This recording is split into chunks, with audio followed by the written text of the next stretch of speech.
Hello everybody, what's up? I'm going to show you how to fix Telegram no sound problem. Let's fix this problem together. Open your settings of your mobile phone and open your apps option next.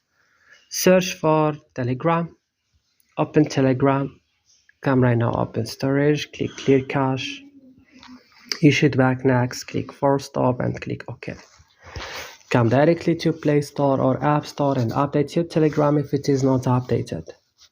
And right now just you need to restart your phone, and that's all. So guys, if this video was helpful, don't forget to like and subscribe.